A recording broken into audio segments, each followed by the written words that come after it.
Sir, ನಿಮ್ಮೊಟ್ಟಿಗೆ ಆದಷ್ಟು ಮನವಿನೂ ಕೊಟ್ಟಿದ್ದೀವಿ. ನಿಮ್ಮ ಪ್ರಯತ್ನ ನೀವು ಮಾಡಿದ್ದೀರಿ, ನಾವು ಇಲ್ಲ ಅಂತ ಹೇಳ್ತಲ್ಲ.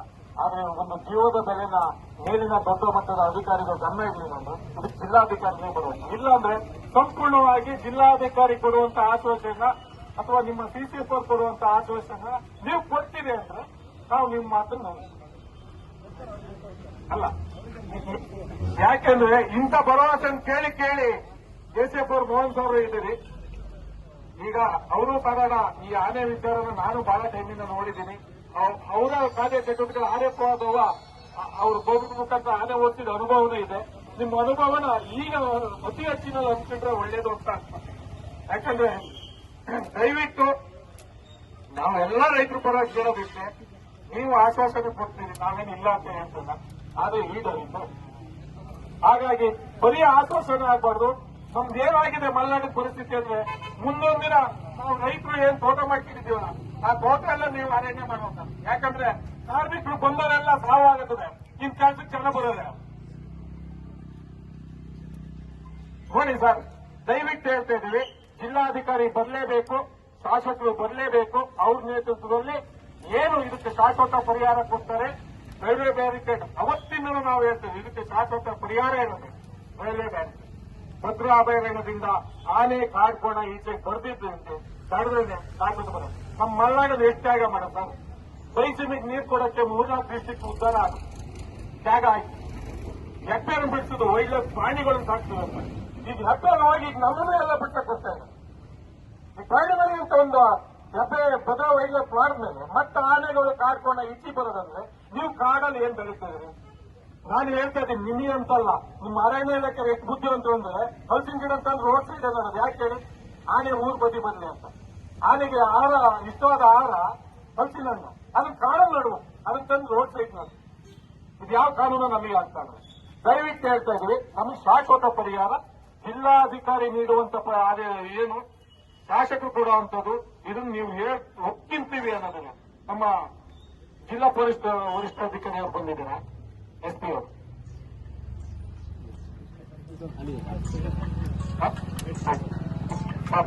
ನನಗೆ ಪಕ್ಷ ಇದೆ, ದಯವಿಟ್ಟು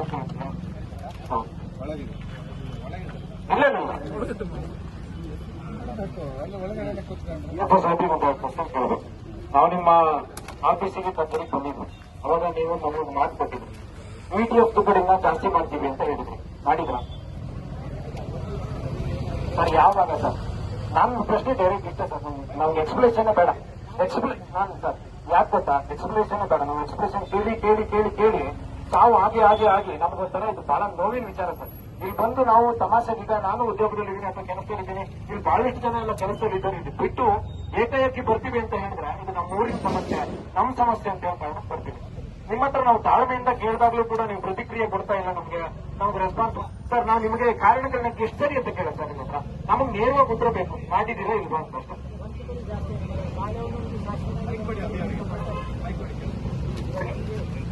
ಚಿಕ್ಕಮಗಳೂರು 4 ಕಡೆ ಇತ್ತು, 3 ಕಡೆ ಬಾಳೆಹೊನ್ನೂರಲ್ಲಿ ಇತ್ತು, 3 ಕಡೆ ಮೂಡುಗರೆ ಆಂದೋಲನ ಇತ್ತು, 1 ಯೂನಿಟ್ ಎನ್ಆರ್ಪುರದಲ್ಲಿ ಇತ್ತು. ಇವಾಗ 3 ಆಂದೋಲನ ಇತ್ತು, 1 ಬಾಳೆಹೊನ್ನೂರು ಸ್ಟೇಷನ್. ಅಂದ್ರೆ ನೀವು ಅಲ್ಲಿ ತೆಗೆದು ಇಲ್ಲಿಗೆ ಹಾಕಿದ್ರೆ ಬಿಟ್ರೆ ಜಾಸ್ತಿ ಮಾಡ್ತಾ ಇಲ್ಲ. ಇಲ್ಲ, ನಾನು ಬೆಂಗಳೂರು ಹಾಗೂ ಚಿಕ್ಕಮಗಳೂರು VTF ಮಾಡಲಿಕ್ಕೆ ಪ್ರಸ್ತಾವನೆ ಇದೆ. ಯಾಕೇನಂದ್ರೆ ಇವಾಗ ಇರೋ ಆಲ್ರೆಡಿ ಯಾರು ಹೇಳ್ತಾ ಇದ್ರು ಮೂಡುಗೆರೆಗೆ ಕಡಿಮೆ ಆಗಿದೆ, ಸಕಲೇಶ್ಪುರದಲ್ಲಿ ಕಡಿಮೆ ಆಗಿದೆ ಅಂತ. ಸೊ ಇರೋ ಸಿಬ್ಬಂದಿಗಳನ್ನೇ ಉಳಿಸ್ಕೊಂಡು ನಾವು ರೀಡಿಸ್ಟ್ರಿಬ್ಯೂಟ್ ಮಾಡಿಸಬೇಕಾಗಿದೆ. ಸೊ ಬಾಳೆಹೊನ್ನೂರಲ್ಲಿ ಯಾವುದನ್ನು ತುಕಡಿ ಇರಲಿಲ್ಲ. ಇವಾಗ ಶಾಸಕವಾಗಿ ಒಂದು ಬಾಳೆಹೊನ್ನೂರು ತುಕಡಿ ಸ್ಟೇಷನ್ ಮಾಡ್ತಾ ಇದ್ದಾರೆ. ಯಾವಾಗ ಸರ್? ಇವಾಗ ಆಲ್ರೆಡಿ ಇವತ್ತು ಬಂದಿದೆ, ಫೀಲ್ಡ್ ಅಲ್ಲಿ ಇದ್ದಾರೆ ಆಲ್ರೆಡಿ ಅಂತ. ಅಲ್ಲ, ಯಾವಾಗ ನಾನು ಹೇಳಿದ ಸ್ಟೇಷನ್ ಆಗೋದು ಯಾವಾಗಿದೆ? ಅಲ್ಲ, ಸಂಖ್ಯೆ ನಮ್ದು ಕೈಗೆ ಏನಿದೆಯಲ್ಲ ಅದನ್ನ ಪರ್ಮನೆಂಟ್ ಆಗಿ VTF ಒಂದು ಸ್ಟೇಷನ್ ಮಾಡ್ತಾ ಇದ್ದೀವಿ. ಆಲ್ರೆಡಿ ಆಂದೋಲನ ಒಂದು ಫೀಲ್ಡ್ ಕಟ್ಕೊಂಡಾಯ್ತು. ಇವಾಗ ಫೀಲ್ಡ್ ಅಲ್ಲಿ ಆನೆ ಹುಡುಕ್ತಾ ಇದ್ದಾರೆ. ನೀವು ಒಟ್ಟಾರಾಗಿ ಇಲ್ಲಿ ಜಾಸ್ತಿ ಮಾಡಲ್ವಾ? ಇಲ್ಲ, ಇವಾಗ ಎನ್ಆರ್ಪುರದಲ್ಲಿ ಒಂದು ಶಾಶ್ವತವಾಗಿ ಒಂದು ಲಾಸ್ಟ್ ಇನ್ಸಿಡೆಂಟ್ ಆದಾಗ ಎನ್ಆರ್ಪುರದಲ್ಲಿ ಶಾಶ್ವತವಾಗಿ ಒಂದು ಯೂನಿಟ್ ಸ್ಟೇಟ್ ಆಗಿದೆ. ಇವಾಗ ಬಾಳೆಹೊನ್ನೂರಲ್ಲಿ ಯಾವುದೂ ಇಲ್ಲ. ಏನಾದ್ರು ಇನ್ಸಿಡೆಂಟ್ ಆಯಿತು ಅಂದ್ರೆ ಬಾಳೆಹೊನ್ನೂರು ಎನ್ಆರ್ಪುರದಿಂದ ಕಲಿಸಬೇಕಾಯ್ತು ಅಥವಾ ಆರ್ಗೂ 3 ಕಲಿಸಬೇಕಾಯ್ತು. ನಮ್ಮ ಬೇಡಿಕೆ ನಿಮಗೆ 4 ದಿವಸ ಕ್ಷೇತ್ರಕ್ಕೆ 4 ಬೇಕು VTF. ಯಾಕಂದ್ರೆ ಆನೆಗಳ ಸಂಖ್ಯೆ ಜಾಸ್ತಿ ಆಗ್ತಿದೆ. ನೀವೇ ಕೊಟ್ಟಿದ್ದ ಮಾಹಿತಿ ನಮಗೆ ಏನಂದ್ರೆ ಉಂಬಳೆ ಬೈಲಿಂದ ಆಚೆ ದಾಟದ ಇಲ್ಲ ಆನೆಗಳು ಕೊಪ್ಪಕ್ಕೆ ಬಿಡ್ತಾ ಇದಾವೆ. ಈ ಶೃಂಗೇರಿ ಕ್ಷೇತ್ರದಲ್ಲಿ ಬಂದು ಫುಲ್ ಎಲ್ಲ ಏನು ಉಳಿತಾ ಇದಾವೆ ಅಂತ ಹೇಳೋ ಮಾಹಿತಿ ನೀವೇ ಕೊಟ್ಟಿದ್ದಾರೆ. ಆ ಮಾಹಿತಿ ಕೊಟ್ಟಾಗ ನಾವು ನಿಮ್ಮ ಹತ್ರ ಏನ್ ರಿಕ್ವೆಸ್ಟ್ ಮಾಡ್ತೀವಿ ಅಂದ್ರೆ ಅಟ್ಲೀಸ್ಟ್ ಒಂದು 4 ಕೊಡ್ತೀವಿ ಸರ್. ಒಂದೇ ಏಕಕಾಲದಲ್ಲಿ ಒಂದು ಕುದುರೆಗುಂಡಿಲಿ ಬಂದು, ಒಂದು ಇಲ್ಲಿ ಕಾಂಡ್ಯದಲ್ಲಿ ಬಂದು, ಒಂದು ಶೃಂಗೇರಿಗೆ ಬಂದ್ರೆ ನೀವು ETF ಎಲ್ಲಿ ಕಳಿಸ್ತೀರ? ಅಡಿಕ್ವೇಟು ಒಂದು ಗಾಡಿ ಸಮೇತ 8 ಜನ ಸಿಬ್ಬಂದಿ ಇರ್ತದೆ. ಎನ್ನಾರ್ಪುರ ಮತ್ತೆ ಬಾಳೆಹೊನ್ನೂರು ನಿಲ್ಸ್ಕೊಂಡ್ರೆ ಸ್ಟ್ರಾಟಜಿಕ್ ಪೊಸಿಷನ್ ಪ್ಲೇಸ್ ಆಗ್ತಾರೆ. ಬಾಳೆಹೊನ್ನೂರು ಒಂದು ತುಕಡಿ ಬರ್ತದೆ ಚೆನ್ನಾಗಿ. ಏಕಕಾಲದಲ್ಲಿ 3 ರಿಂದ 4 ಕಡೆ ಆನೆಗಳು ಬಂದ್ರೆ ನೀವು ಏನ್ ಮಾಡ್ತೀರಾ? ಅದೇ ಆನೆಗಳು ಬರ್ತಾ ಇರೋದು. ಆನೆಗಳು ಜಾಸ್ತಿ ಆಗ್ತಾ ಇಲ್ಲ. ಯಾವ್ದು ಆನೆ 3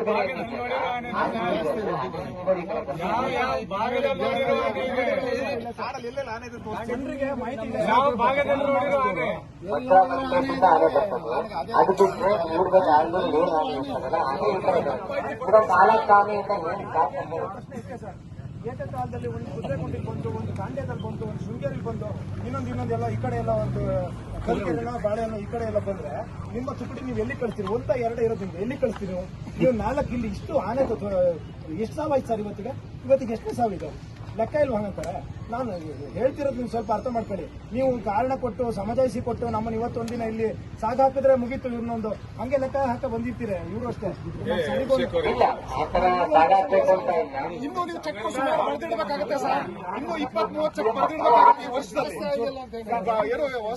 ಇನ್ನು 20 ಚೆಕ್ ನೀವು ಇರ್ಲಿಲ್ಲ. DFO ನಂದೀಶ್ವರ್ ಇದ್ರು. ಮುಡುಬರಲ್ಲಿ ಈ ತರ ಘಟನೆ ಆಗಿದೆ. ಸಾಹೇಬ್ರೆ DSP ನೀವು ಇದ್ರಿ.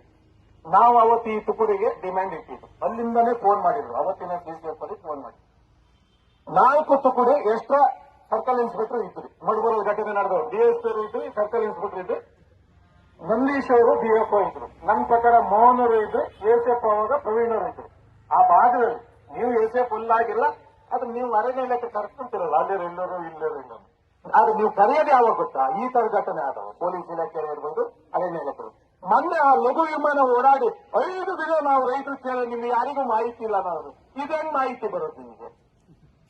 ಕಳೆದ ಸಾಕ್ತೀರಾ? ಒಂದು ಜೀವನ ಮನುಷ್ಯ ಹೊತ್ಕೊಂಡು ಹೋಗ್ತೀರಿ ಅಂದ್ರೆ ದಯವಿಟ್ಟು ಬೇಜಾರಾಗ್ತದೆ ಸರ್. ನಿಮ್ಮ ಇಲಾಖೆಯಿಂದ ಅರಣ್ಯ ಇಲಾಖೆ ಇರೋದು ಒಂದು ನೇಳು ಛತ್ರಿಯಾಗಿ ಇರೋದು. ಯೋಚನೆ ಮಾಡಕ್ಕಲ್ಲ.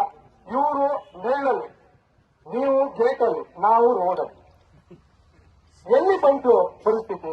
ದಯವಿಟ್ಟು ಹೇಳ್ತೇವೆ ಸರ್, ನಮಗೆ ಏನು ಈ ETF ತುಕಡಿ ಇದೆಯಲ್ಲ, ಇದು ಆದಷ್ಟು ಬೇಗ ಆಗ್ಲೇಬೇಕು. ನಿಮ್ಮ ಭರವಸೆ ಬೇಡ. ಯಾಕಂದ್ರೆ ಹಿಂದಿನ DFO ಕೊಟ್ಟೋಗಿದ್ದಾರೆ. ನೀವು ಅದೇ ಭರವಸೆ ಕೊಡೋದು ಬೇಡ. ಇನ್ನೊಂದು ದಯವಿಟ್ಟು ಹೇಳ್ತಾ ಇದೀವಿ ಸರ್, ಪೊಲೀಸ್ ಇಲಾಖೆಯವರಿಗೂ ಅಷ್ಟೇ. ಇವರು ಅರಣ್ಯ ಇಲಾಖೆಯ ನಾವು ವ್ಯಕ್ತಿಗತವಾದ ಅವ್ರ ಇಲಾಖೆ ಕಾಯ್ದೆಗಳೇ ಸರಿ ಇಲ್ಲ. ಮನುಷ್ಯ ಕಾಯ್ದೆಗಳು ಇದ್ಯಾವ ಟೆಂಟಿಕಲ್ ಬೇಲಿ ಮಾಡಬೇಕು ಅವಶ್ಯಕತೆ ಇದೆಯಾ? ಆ ಟೆಂಟಿಕಲ್ ಬೇಲಿಗೆ ಏನ್ ದುಡ್ಡಿದೆ ಅದನ್ನ ಬ್ಯಾರಿಕೇಡಿಗೆ ನೀವು ಎಸ್ಟಿಮೇಟ್ ಯಾಕೆ ಮಾಡಬಾರ್ದು? ಇದು ನಮ್ದು ರೈತ ಅಲ್ಲ. ಯಾವುದೇ ಕಾರಣದಿಂದಲೂ ಈ ಪರಿಹಾರ ಅಂತ ಹೋದ್ರೆ ಮುಂದೊಂದಿನ ನಾವು ತೋಟದ ಮಾಲೀಕರೆಲ್ಲ ನಮ್ಮ ತೋಟನ ಹಾಳು ಬಿಟ್ಟು, ಯಾಕಂದ್ರೆ ಕಾರ್ಮಿಕರು ಸಿಗದೇ ಇಲ್ಲ. ನೀವು ಅರಣ್ಯ ಗಿಡನೇ ನೆಡುವಂತ ಕಾಲ ಬರುತ್ತೆ. ಹಾಗಾಗಿ ನಾವು ಇವತ್ತು ಯಾವುದೇ ಕಾರಣದಿಂದ ನಿಮ್ಮ ಸುಳ್ಳು ಆಶ್ವಾಸನೆ ಕೊಟ್ಟರೆ ಈ ಹೋರಾಟ ಬಿಡಲ್ಲ. ನೀವ್ ಹೇಳ್ತಾ ಇದ್ರಿ ನಂದೀಶ್ವರ ಹಿಂದೆ ಇರ್ಬೇಕಾದ್ರೆ ಯಾವುದೂ ತುಕಡಿ ಎನ್ನಾರ್ಪುರದಲ್ಲಿ ಇರ್ಲಿಲ್ಲ. 4 ತುಕಡಿ ಏನಿತ್ತು ಅದೆಲ್ಲಾನು 3 ಜನ ಆಲ್ದೂರ್ ಪಾತ್ರನಿತ್ತು. ಮುಂಚೆ ಹೆಂಗಿತ್ತು ಅಂತ ಹೇಳಿದ್ರೆ ಆನೆಗಳು ನಮ್ಗೆ ಎಲ್ಲಿ ಬರ್ತಾ ಇದೆ ಅಂದ್ರೆ ಚಿಕ್ಕಮಗಳೂರಿಗೆ ಆತ ಸಕಲೇಶ್ಪುರ ಭಾಗದಿಂದನೇ ಈ ಕಡೆ ಬರ್ತಾ ಇದೆ. ಸೊ ನಾವು ಯಾಕೆ 4 ತುಕಡಿನ ಅಲ್ಲಿ ಸ್ಟೇಷನ್ ಮಾಡಿದೀವಿ ಅಂದ್ರೆ ಯಾವುದೇ ಕಾರಣಕ್ಕೂ ಚಿಕ್ಕಮಗಳೂರು ಜಿಲ್ಲೆಗೆ ಸಕಲೇಶ್ಪುರದಿಂದ ಆನೆ ಬರಬಾರ್ದು ಅಂತ.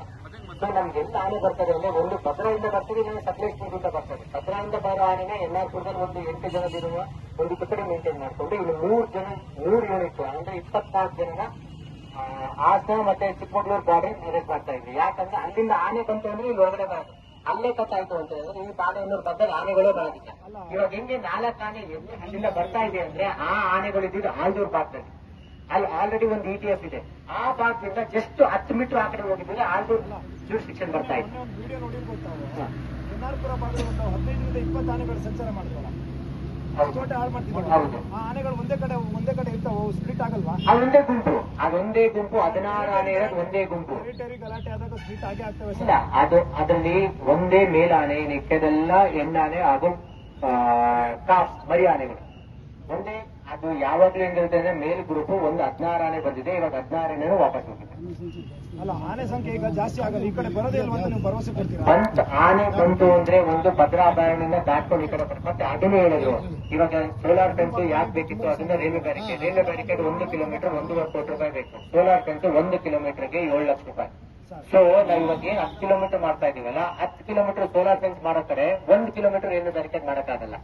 ರೈಲ್ವೆ ಬ್ಯಾರಿಕೇಡ್ ನೀವು ಹೇಳಂಗೆ railway barricade solution, but railway barricade ಬರೋವರೆಗೂ ಏನಾದ್ರೂ ಬೇಕಲ್ಲ. ಸರ್, ನೀವು ಹೇಳೋದು ಹೆಂಗಿದೆ ಗೊತ್ತಾ? ನೀವು ಹೇಳೋದು ಹೆಂಗಿದೆ ಗೊತ್ತಾ? ಈಗ ಜ್ವರಕ್ಕೆ ಡಾಕ್ಟರ್ ಹತ್ರ ಹೋಗೋದು ಬೇಡ, ಡಾಕ್ಟರ್ ಹತ್ರ ಹೋದ್ರೆ ಸುಮಾರು ಖರ್ಚಾಗುತ್ತೆ. ಡಾಕ್ಟರ್ ಹೋಗೋದ್ ಬೇಡ ಅಂತ ಇಲ್ಲ, ಮೆಡಿಕಲ್ಗೆ ಹೋಗಿ ಮಾತ್ರ ತಗೋಣ ಅಂತ ಹೇಳಂಗಿದೆ ಸರ್. ಅದನ್ನೂ ಮಾಡ್ತೀವಿ. ಬೇಕು ಇವಾಗ ಆಲ್ರೆಡಿ ಸರ್, ನಾವೇನ್ ಹೇಳ್ತಿದೀವಿ ಗೊತ್ತಾ? ಈಗ ಏನಾದ್ರು ಟೆಂಟಿಕಲ್ ಬೇಲಿ ಮಾಡಿದ್ರಿ ಅಂತಂದ್ರೆ ಟೆಂಟಿಕಲ್ ಬೇಲಿ ಮಾಡಿ ನಮ್ಮನ್ನು ಬಾಯಿ ಮುಚ್ಚಿಬಿಡ್ತೀರಾ. ಆಮೇಲೆ ಶಾಶ್ವತ ಪರಿಹಾರದ ಅಥವಾ ಇದೇನು ರೈಲ್ವೆ ಬ್ಯಾರಿಕೇಡ್ ಬೇಲಿ ನಿಮ್ಮ ಹತ್ರ ಇದಿಟ್ಟಿದೀವಲ್ಲ, ಬೇಡಿಕೆ ಇಟ್ಟಿದೀವಲ್ಲ, ಆ ಬೇಡಿಕೆ ಬಗ್ಗೆ ನೀವು ಗಮನ ಕೊಡಲ್ಲ. ನೀವ್ ಏನ್ ಮಾಡ್ತೀರಾ ಅಂತ ಹೇಳಿದ್ರೆ ಟೆಂಟಿಕಲ್ ಬೇಲಿ ಮಾಡ್ತೀರಾ, ಇದನ್ನ ಮಾಡಿದೀವಿ ಅಂತ ಬಾಯಿ ಮುಚ್ಚಿಬಿಡ್ತೀರಾ. ಅದನ್ನು ಅಷ್ಟೇ ಟೆಂಟಿಕಲ್ ಬೇಲಿ ದುಡ್ಡು ಕೊಡ್ತಾರೆ ಸರ್, ದಿನ ನಮ್ ದುಡ್ಡೇ ಕೊಡೋದಲ್ವಾ? ನಮ್ಗೊಂದ್ಸರಿ ಟೆಂಟಿಕಲ್ ಬೇಲಿ, ಒಂದ್ಸರಿ ಪರ್ಮನೆಂಟ್ ಇದು ರೈಲ್ವೆ ಬ್ಯಾರಿಗೇಟ್ ಬೇಡ. ನಮ್ಗೆ ರೈಲ್ವೆ ಬ್ಯಾರಿಗೇಟ್ 2 ಕಿಲೋಮೀಟರ್ ಅಂದ್ರೆ 2 ಕಿಲೋಮೀಟರ್ ಮಾಡಿ, ಮತ್ತೆ ಮುಂದಿನ ವರ್ಷ ಮತ್ತೆ 2 ಕಿಲೋಮೀಟರ್ ಮಾಡಿ. ಅದಕ್ಕೂ ರೈಲ್ವೆ ಬ್ಯಾರಿಕೇಡ್ 7.5 ಕಿಲೋಮೀಟರ್ DPR ಸಿದ್ಧವಾಗಿ ಗವರ್ಮೆಂಟ್ ಅಪ್ರೂವಲ್ ಆಗ್ಬಿಟ್ಟು ಮೋರ್ ದೆನ್ 10 ಕೋಟಿ ಇತ್ತು ಅಂದ್ರೆ ಕ್ಯಾಬಿನೆಟ್ ಅಪ್ರೂವಲ್ ಆಗ್ಬೇಕು. ಅದಕ್ಕೆ ನಾವೇನ್ ಕೇಳ್ತಾ ಇದೀವಿ ಅಂದ್ರೆ ಪ್ರಾಯೋಗಿಕವಾಗಿ 2 ಕಿಲೋಮೀಟರ್ ರೈಲ್ವೆ ಬ್ಯಾರಿಕೇಡ್. ನೀವು ಟೆಂಟಿಕಲ್ ಬೇಲಿನ ಕೇಳಲೇಬೇಡಿ ಸರ್, ನಮ್ದು ಇದು ನಿಮ್ ಸಲಹೆ ಅಂತ ಬೇಕಾದ್ರೆ ಅನ್ಕೊಳ್ಳಿ. ಟೆಂಟಿಕಲ್ ಬೇಲಿ ಮಲ್ನಾಡಿ ಅಂತ ಆಗಲ್ಲ. ಟೆಂಟಿಕಲ್ ಬೇಲಿಂದ 1 ರೂಪಾಯಿ ನಯ ಪೈಸೆ ಉಪಯೋಗ ಇಲ್ಲ. ಬಂದಿರೋರು ಯಾರ ಹತ್ರ ಬೇಕಾದ್ರೂ ಕೇಳಿ, ಎಲ್ಲ ಇವರೆಲ್ಲ ನರಕ ಅನುಭವಿಸೇ ಬಂದಿರೋರು. ಟೆಂಟಿಕಲ್ ಬೇಲಿ ನೀವೇ ಮಾಡಿದಿರಲ್ಲ, ದುಬಾರಿಲೆಲ್ಲ ಬೇರೆ ಕಡೆ ಮಾಡಿದಿರಲ್ಲ, ಅದು ಸಕ್ಸಸ್ ಆಗಿದೆಯಾ ನಿಮ್ಗೆ ಗೊತ್ತಿದೆಯಾ ಸರ್? ಟೆಂಟಿಕಲ್ ಬೇಲಿ ಹೆಂಗೆ ಅಂದ್ರೆ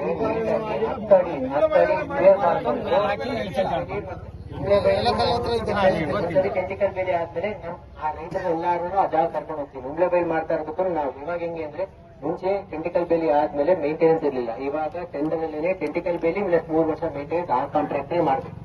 ಮತ್ತೆ ಮಾಡೋ ಡಿಸೈನ್ ಹೆಂಗಿದೆ ಅಂತ ಹೇಳಿದ್ರೆ 12 ಸಾವಾಗಿದೆ. 12 ಸಾವಾದಾಗೂ ನೀವು ಇದೇ ರೀತಿ ಪರಿಹಾರ ಕೊಡ್ತೀರಿ. ಸಾವಾದಾಗ ಮನುಷ್ಯನ ಜೀವಕ್ಕೆ ಬೆಲೆ ಇಲ್ಲದಿದ್ದಾಗ ನೀವು ಎಚ್ಚೆತ್ಕೊಳ್ಳದೆ ಇದ್ದವರು ನಾಳೆ ಟೆಂಟಿಕಲ್ ಬೇಲಿ ಮುರಿದೋದ ತಕ್ಷಣ ಬಂದು ಅದನ್ನು ಸರಿ ಮಾಡ್ತೀರಾ? 100% ಮಾಡ್ಲೇಬೇಕು, ಮಾಡಕ್ಕೋಸ್ಕರನೇ ಮಾಡ್ತೀವಿ. ಮತ್ತೆ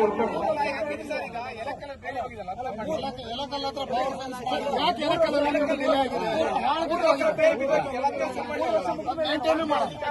ಇಲಾಖೆ ಮೇಂಟೈನ್ ಮಾಡುತ್ತೆ, ಇಲ್ಲ ಅಂದ್ರೆ